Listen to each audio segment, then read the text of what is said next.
नमस्कार, स्वागत है आप सभी का। आप देख रहे हैं गंगा दोपहर। आपके साथ मैं हूं राजीव ढोंडियाल। शुरुआत करते हैं बुलेटिन की। सबसे पहले मेरठ से बड़ी खबर, जहां से लव जिहाद का मामला सामने आया। लव जिहाद और डबल मर्डर के आरोपी शमशाद को पुलिस ने मुठभेड़ के बाद गिरफ्तार किया है, जिसके पैर में 4 गोलियां लगी हैं। दरअसल डबल मर्डर के बाद जब पुलिस ने इस आरोपी शमशाद को पकड़ा, जो अमित गुर्जर खुद को बताता था, इस अमित गुर्जर उर्फ शमशाद को पकड़ा था, तो यह कल पूछताछ के दौरान पुलिस की कस्टडी से भाग निकला था, जिसके बाद शमशाद पर 25,000 का इनाम पुलिस ने रखा था और अब पुलिस ने उसे मुठभेड़ के बाद गिरफ्तार कर लिया है। दूसरी तरफ पुलिस ने शमशाद के घर को बुलडोजर से ढा दिया है ताकि कुछ सबूत मिल सके। और आपको यह बता दें, आरोप यह है कि इस शमशाद ने हिंदू नाम बदलकर प्रिया को अपने साथ रखा। प्रिया और उसकी बेटी कशिश के साथ ये 6 सालों तक रहा।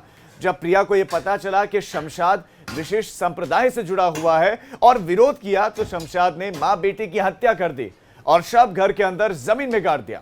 पुलिस ने अब दोनों के शव घर का फर्श तोड़कर निकाल लिए हैं, लेकिन उसमें प्रिया की दोस्त की भूमिका चंचल की भूमिका बहुत अहम है। उसने उसके लापता होने पर पुलिस से शिकायत की थी, लेकिन लापरवाही पुलिस की तरफ से भी की गई। जब प्रिया ने सच पता चलने पर 2019 में शिकायत की थी, जी हां, 2019 में शिकायत की थी, तो कोई कार्रवाई नहीं हुई। अगर कार्रवाई हुई होती तो शायद आज वो जिंदा होती, यानी कि प्रिया आज जिंदा हो जाती, वो आज हम सब के बीच में होती। ये एक्सक्लूसिव तस्वीरें इस वक्त आप एबीपी गंगा पर देख रहे हैं। ये तस्वीरें कहीं और आपको देखने को नहीं मिलेंगी।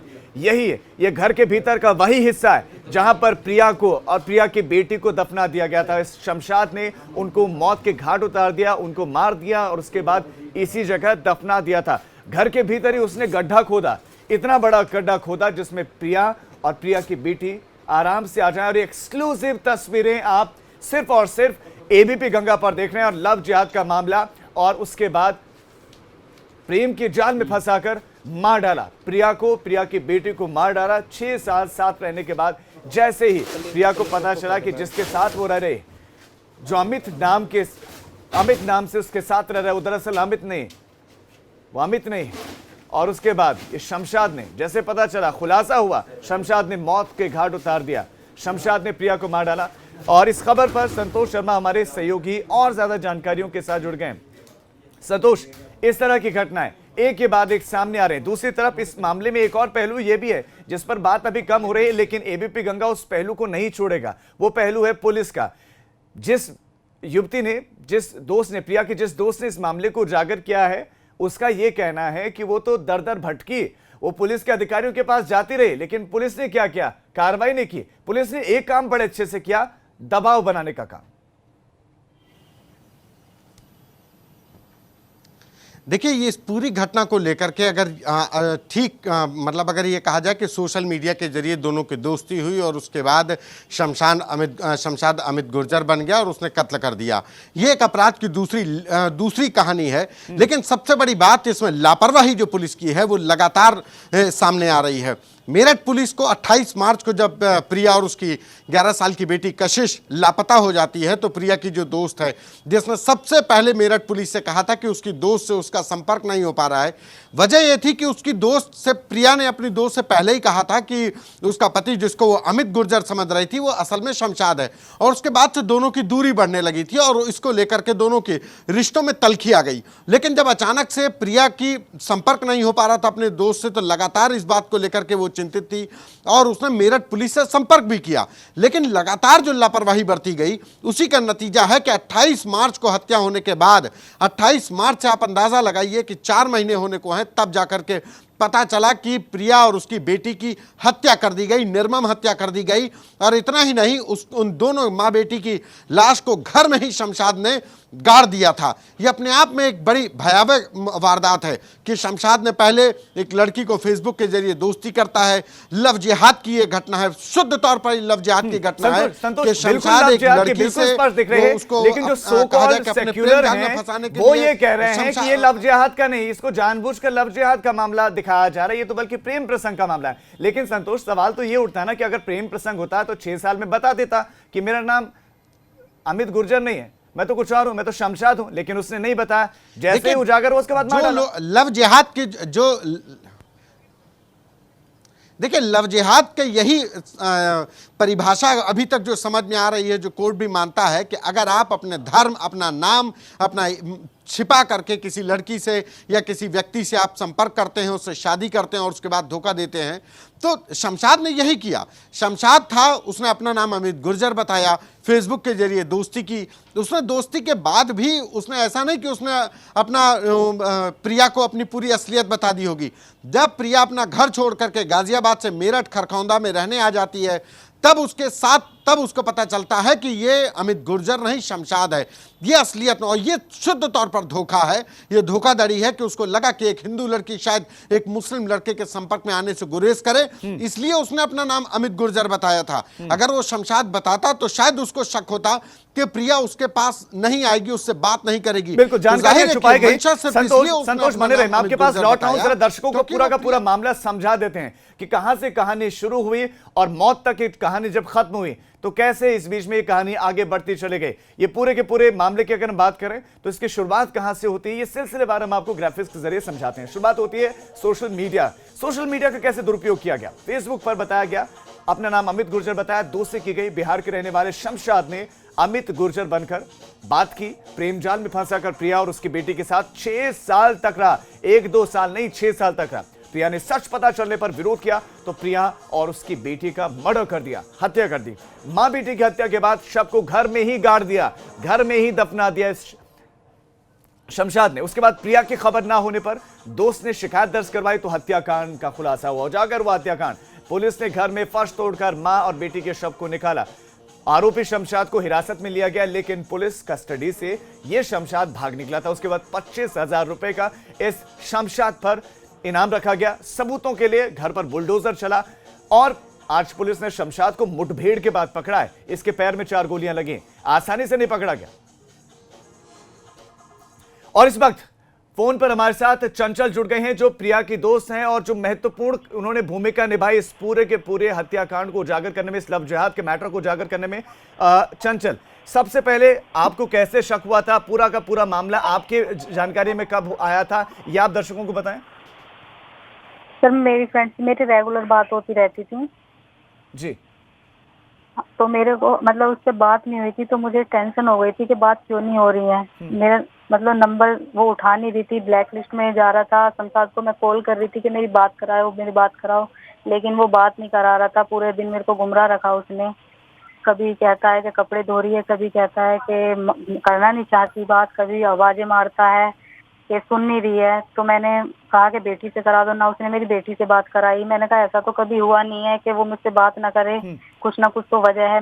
मेरे पास पड़ोसियों और का ये नंबर चंचल, था, ये मैंने बात उनको कब कॉल की है? किया। कब की ये बात है? कौन से साल की और क्या महीना तारीख है आपको याद है? 28 मार्च की 2020। उसके बाद क्या हुआ? जब बात नहीं करवाई तो उसके बाद आपने क्या कहा, क्या किया फिर? मैंने पड़ोसी का नंबर था मेरे पास पहले से, मेरे को दिया था प्रिया ने। तो मैंने उनको कॉल करके कहा कि मेरे मतलब आपके बराबर में प्रिया रहती है, कशिश और शमशाद रहते हैं, एक बार मेरी जाके बात करा दो। तो उन्होंने, जब वो घर में गए, उन्होंने देखा पूरे घर में वो दोनों कहीं नहीं दिखी। तो मैंने कहा छत पे जाओ, आप छत पे देखो।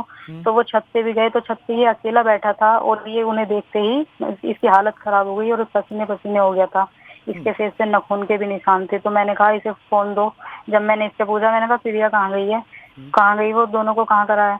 तो कहने लगा वो तो चली गई है लड़के यहाँ से, मेरे चाकू मार के गई है, पैसे लेके गई है और तुम ही तो गाड़ी में बिठा के लेके गई हो, उसने ये बोला। चंचल, जब आपकी ये बातें हो रही थी तब आपको पता था कि ये अमित गुर्जर नहीं है, ये शमशाद है? उससे पहले ही पता लगा था, बहुत पहले। कैसे पता चला? ये जब इसके साथ रहने लगी थी जब पता लगा था। और ये जानकारी प्रिया को कब हुई कि ये अमित गुर्जर नहीं है, ये शमशाद है? ये 2.5 साल पहले हुई थी। ये घटना 2.5 साल पहले हुई और उसके बाद इनके बीच में इसी बात को लेकर क्या लड़ाई हो रही थी? इसके बाद क्या हो रहा था? हाँ, लड़ाई झगड़ा तो होता रहता था इसी बात को लेके, लेकिन ये बार बार इसको मना लेता था, समझा लेता था। फिर ये अपने घर में ले आया था इसको, यहाँ पे बुढ़वड़ाल में। पहले इससे पहले काशीराम में रहते थे, वहाँ भी झगड़ा हो गया था एक बार। काशीराम में झगड़ा होने के बाद इसने माफी वगैरह मांगी, बहुत लोगों से कहा कि अब सही से रहेंगे। तो ये अपना ये बुढ़वड़ाल लेके आ गया था, इसको सारा सामान लेके यहीं पे शिफ्ट हो गया था। फिर इसने ये 28 मार्च को इसने ये सब इस प्लानिंग से किया था। इसने सबसे ज्यादा इसमें फायदा उठाया है लॉकडाउन का, और उसके आगे पीछे कोई नहीं था। क्या परिवार में कोई और नहीं था शमशाद के? परिवार में शमशाद के में था, इसका भाई रहता था, लेकिन इसने 14 दिन पहले अपने भाई को ही भेज दिया था मुजफ्फरनगर। हम्म, इसके माँ बाप आते थे, चले जाते थे मिल के। खुद तो बिहार का रहने वाला है ये प्रॉपर। तो जब आपकी बात नहीं हुई प्रिया से, आपने पड़ोसी को कहा, पड़ोसी ने देखा, उसके बाद ये पूरा का पूरा, उसके बाद आपने क्या किया? उसके बाद मैंने लोगों से, इसके भाई से भी संपर्क करा, सब लोगों से जिसके नंबर थे नंबर निकाले। मैंने फोन पे ही सबसे बात की थी। लॉकडाउन में जा तो कहीं नहीं पाई। एक इसका दोस्त है कपिल गुज्जर, इसका साथ देता है बिल्कुल, उससे भी मैंने बात की। मैंने कहा भैया क्योंकि ये शमशाद मतलब वहाँ से जाने के बाद उन लोगों के संपर्क में था, उन्हीं लोगों के साथ था। आपने पुलिस के पास शिकायत कब की? फिर क्या जी? आपने पुलिस के पास शिकायत कब की? मैंने 15 अप्रैल को की थी। पुलिस ने क्या कहा? 15 अप्रैल को मैं तहरीर दे के आ गई थी कि ऐसे से मेरी एक फ्रेंड है, उनकी बेटी है और इस इंसान के साथ रहती थी, लेकिन वो दोनों गायब है और मुझे आशंका है कि उनके साथ कोई दुर्घटना ना हो जाए, अनहोनी ना हो जाए। कौन से थाने में आपने शिकायत की थी? आपने कौन से थाने में शिकायत की? परतापुर थाना, मेरठ। उसके बाद पुलिस कर्मियों ने क्या किया? क्या जांच की या नहीं की? हाँ, पुलिस कर्मियों ने जांच की थी। वो जांच कर रहे थे, वो अपने तरीके से कर रहे थे, बल्कि वो मुझे ही मतलब कह रहे थे कि तुम क्यों पीछे पड़ी हो, तुम्हारा क्या मतलब है उससे, तुम्हारी सहेली है तो मतलब तुम्हारे घर कुनबे की थोड़ी ना है, भाग गई होगी। उससे गलत इल्जाम लगाए गए कि गलत हैं ये लड़कियां। बहुत हम लोगों को बहुत टॉर्चर किया, मुझे भी साबित करने की कोशिश की इसने, शमशाद ने बहुत गंदी बातें भी कही मुझे कि ये लड़कियां गलत हैं, ये करती हैं, वो करती हैं। जब मैं गलत नहीं हूँ तो मैं तो निडर होकर खड़ी हो गई। यानी कि परतापुर थाने के पुलिस कर्मियों ने आप पर उल्टा दबाव बनाया, आपके साथ बदसलूकी और बदतमीजी की। क्या कोई समझौतानामा भी आपसे लिखवाया गया? हाँ जी, एक समझौतानामा मैंने लिखा था। जब मेरे घर पे बार बार आ रही थी पुलिस तो मैंने परेशान होके मतलब टॉर्चर सा किया मुझे, और मैं परेशान होके मैंने तहरीर दे दी थी 2 जुलाई को कि मैं भी इस केस में कोई कार्रवाई नहीं चाहती अपनी तरफ से। अगर आपको कार्रवाई करनी है तो कर लीजिएगा, लेकिन उन दोनों का पता लगना चाहिए। फिर भी मैंने उसमें यही लिखा था। चंचल, जब पुलिसकर्मी आपकी मदद नहीं कर रहे थे, वो उल्टा आपको टॉर्चर कर रहे थे, घर पर आ रहे थे, बदसलूकी कर रहे थे, तो फिर खोजबीन क्या आपने उस वक्त भी चालू रखी? फिर उसके बाद किसने आपकी मदद की? मैंने पुलिस से कोई मदद नहीं ली। मैंने उसके बाद मैंने पुलिस वालों से कह दिया था मैं आप लोगों के पास नहीं आऊंगी।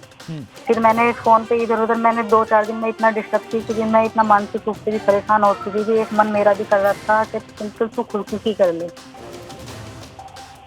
क्योंकि इतना ज़्यादा परेशान हो चुकी थी मैं, बहुत ज़्यादा। फिर मेरे को कॉल आता है मनीष लोहिया जी का, मेरठ से हैं मनीष लोहिया, RSS से हैं, और मधुबन आर्या जी।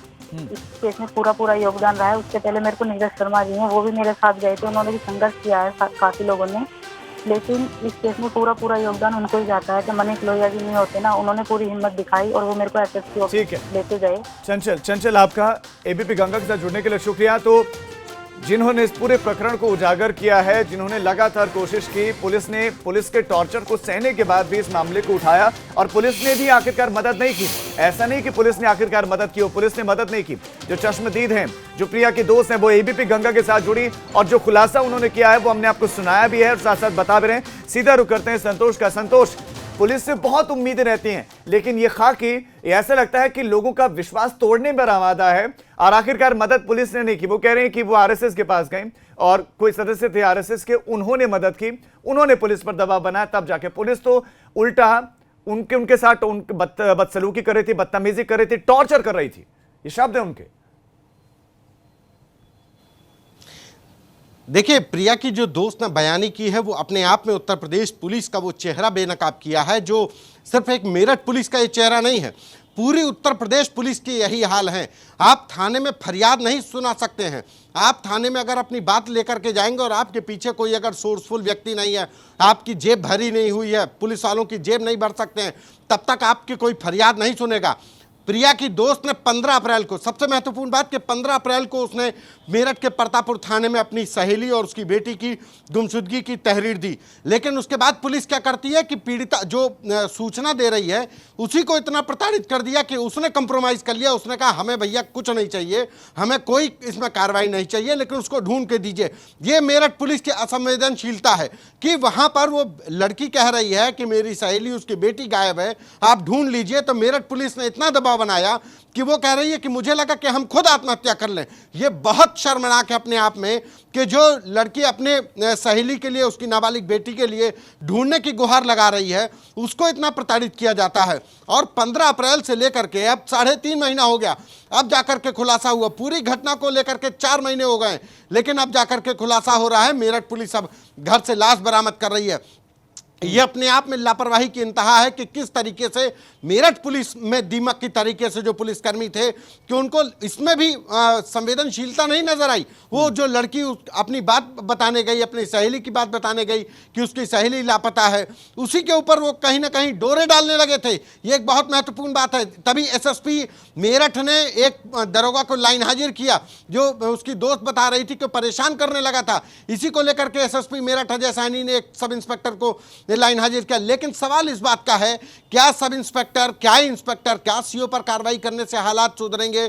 क्या गाजियाबाद में कल पत्रकार की हत्या हुई, मेरठ में इस तरीके से घटना सामने आई, तो ये बता रहा है कि जो सिस्टम है पुलिसिंग का, वो डाउन द लाइन बहुत करप्ट हो गया है, कोलैप्स हो गया है। और इसके लिए जिम्मेदार जो मॉनिटरिंग करने वाले जिले के कप्तान है, वो जिम्मेदार हैं। क्योंकि बिल्कुल अब संतोष दाद देनी पड़ेगी, क्योंकि चाहे वो कानपुर का मामला हो, चाहे गाजियाबाद का मामला हो, और अब मेरठ का मामला हो, पुलिस कहीं पर भी काम नहीं कर रही। हैरानी, सब जगह पुलिस का रवैया एक जैसा है। संतोष, आपका इस तमाम जानकारी के लिए फिलहाल धन्यवाद। तो जो शिकायत करता है वो एबीपी गंगा के साथ जुड़ी और उन्होंने बड़े बड़े खुलासे किए, और पुलिसिया लापरवाही और ये किस तरह से काम करते हैं वो एक बार फिर से उजागर हुआ है। पुलिस अफसरों की मनमानी पर एक और बड़ा खुलासा हुआ और होश उड़ा देने वाला एक ऑडियो एबीपी गंगा पर आया है सामने और वायरल हो रही है। सिपाही के फोन करने पर एडीजी पीएसी भड़क जाते हैं। ये एक बड़ी जानकारी आपको दे दें, एक के बाद एक नए खुलासे हो रहे हैं और पुलिस अफसरों की मनमानी आप देखिए। मनमानी वाला एक वायरल ऑडियो सामने आया है और ये वायरल ऑडियो एबीपी गंगा के पास भी है, जो हम आपको सुनवाने वाले हैं। कुछ देर में ये वायरल ऑडियो हम आपको सुनाएंगे। इस ऑडियो में आपको बता दें, एडीजी पीएसी अगर कोई सिपाही उनको फोन करता है तो वो भड़क जाते हैं और फिर सिपाही की फरियाद छोड़कर वो उनको ही गरियाने लगते हैं। तो विनोद कुमार सिंह एडीजी पीएसी वो भड़क उठे एक सिपाही पर और परेशानी बताने पर कहा 10 बजे के बाद फोन करें। यानी कि कोई सिपाही जो परेशान है और वो अपने आला अधिकारियों के सामने अपनी शिकायत को रखता है, बताता है कि मैं परेशान हूं, उस परेशानी को सुनने का वक्त नहीं अधिकारियों के पास। आखिर ऐसे कौन से काम में अधिकारी बस हैं? प्रदेश में लॉ एंड ऑर्डर कंट्रोल नहीं है, हर एक वारदात प्रदेश में हो रही है, लूट, हत्या, डकैती, अपहरण, सारे। बहरहाल वो ऑडियो जो वायरल हो रहा है वो एक बार आपको सुनवाते हैं। जय हिंद सर। कौन? आरक्षी Ranjit Kumar sir, second battalion से बोल रहा हूँ सर। किससे बात करनी? एडीजी साहब से करना सर।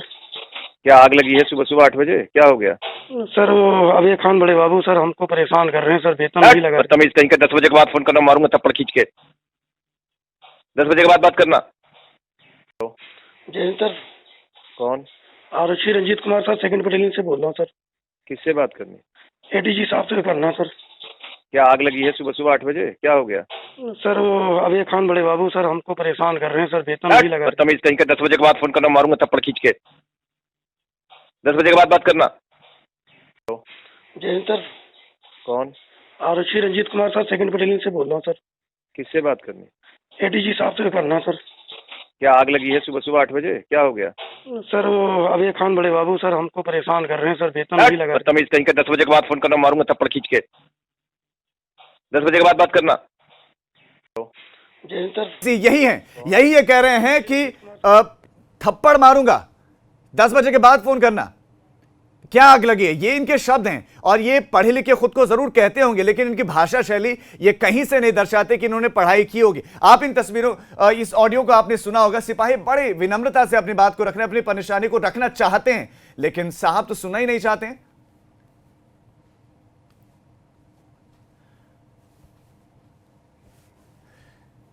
और हमारे ब्यूरो चीफ वीरेश पांडे और ज्यादा जानकारियों के साथ जुड़ गए। वीरेश, सबसे पहला सवाल, ये ऑडियो जो सिपाही हैं ये कहां पर तैनात हैं और जो शिकायत उनकी थी वो किस तरह की शिकायत थी, और ये पूरा का पूरा जो टेप वायरल हो रहा है, ये ऑडियो वायरल हो रहा है, इसके बाद क्या आपकी बात हो पाई विनोद कुमार एडीजी पीएसी से? सीतापुर का सिपाही है। देखिए, ये सीतापुर का सिपाही है, सीतापुर में तैनात है। अपनी कुछ व्यथा, कुछ परेशानियों को अपने एडीजी साहब से ही तो बता पाएगा, और किससे बताएगा। और सोचिए कि विनोद कुमार पीएससी में तैनात है, साइड लाइन है, और ये साइड लाइन पोस्टिंग है जहां समय ही समय है। आपको कहीं आप फील्ड में नहीं है, बावजूद इसके आप एक सिपाही का दर्द नहीं सुनेंगे, नहीं समझेंगे, तो आखिर वो किससे कहेगा। आपने देखा होगा कि तमाम सिपाही और तमाम ऐसे कांस्टेबल अपने दर्द को नहीं बता पाते हैं और कुछ अनहोनी घटना उनके साथ हो जाती है तो फिर हमारी पुलिस, हमारी सरकार तमाम तरह की बातें करती है, वो सुसाइड तक करने को मजबूर हो जाते हैं। तो अपनी व्यथा, अपनी परेशानी अपने अभिभावक जो एडीजी पीएससी विनोद कुमार हैं उनसे वो नहीं कहेगा तो किससे कहेगा। लेकिन उनका कहना कि 10 बजे से पहले कैसे फोन कर लिया, ये कौन सी बात हुई। अरे क्या बात हुई कि 10 बजे से पहले फोन कर लिया। तो अपने गार्जियन को फोन करने के लिए समय देखना होगा, किस व्यथा, किस दर्द, किस मुसीबत में वो होगा। बावजूद इसके लेकिन आईपीएस अधिकारी विनोद कुमार सिंह का आप देखिए क्या रुख है, किस अंदाज में वो अपने मातहत से बात कर रहे हैं। देखिए मैं बार बार कह रहा हूं कि बिल्कुल वीरेश, ये रवैया अपने आप में सवालों में है कि जनता पुलिस से परेशान है और पुलिसकर्मी अपने अधिकारियों से परेशान है। और एक बार फिर से ये उजागर होता है। आपका इस तमाम जानकारी के लिए धन्यवाद। तो पुलिसकर्मी अगर अपनी शिकायत अधिकारियों के सामने रखते हैं तो फिर अधिकारी किस तरह से बात करते हैं उनसे और उनका रवैया किस तरह का होता है, आपने इस वायरल ऑडियो में सुना। अब एक छोटे से ब्रेक के लिए हम रुक रहे हैं, हम फौरन लौट रहे हैं। आप देखते रहिए एबीपी गंगा।